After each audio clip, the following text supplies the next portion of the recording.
A global trade war was apparently averted over dinner in Buenos Aires a couple of weeks ago when President Donald Trump and his Chinese counterpart Xi Jinping called a ceasefire in the escalating commercial confrontation between the world's two biggest economies.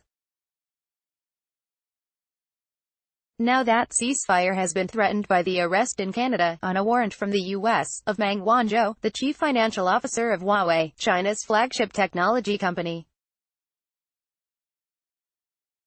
The U.S. is seeking her extradition for trial on allegations of breaching sanctions against Iran. It is a serious development in the skirmishing between the U.S. and China, because at stake is much more than the liberty of one executive. If the incident rekindles the trade war, it will seriously hit the global economy and financial markets, which had begun to recover on the strength of the dinner bargain between the two presidents.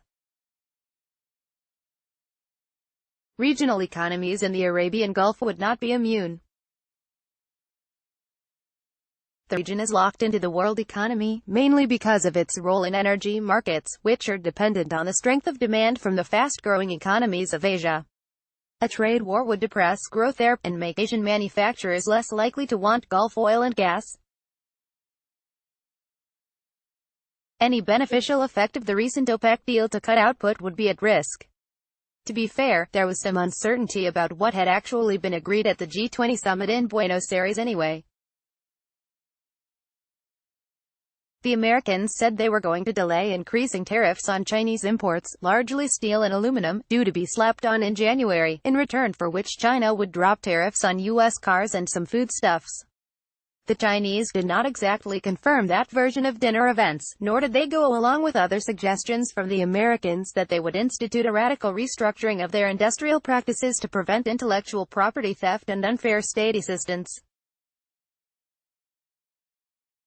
All of this went a lot further than Trump's central charge about the imbalance of trade between the two countries.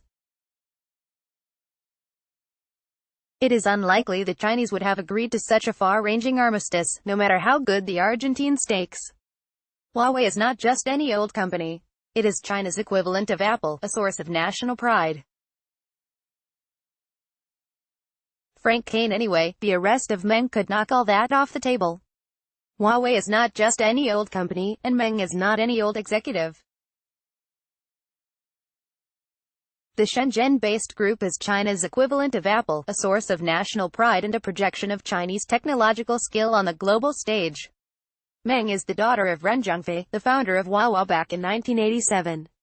Currently in a financial role, she is generally assumed to be his heir apparent.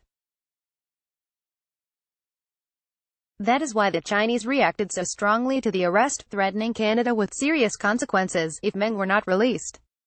Her detention was, in disregard of law, unreasonable, merciless and very evil, the Chinese Foreign Ministry said.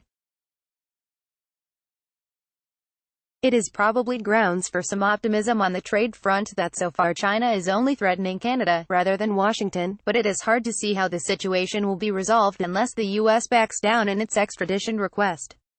The Canadians have treaty obligations with the U.S. and it is unlikely they would have arrested her without a formal U.S. request.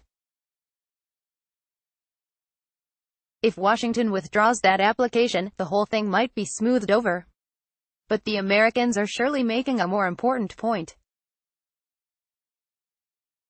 While Trump has concentrated on trade imbalances, with an annual deficit of $375 billion in China's favor last year, others in his administration have a more ideological grievance.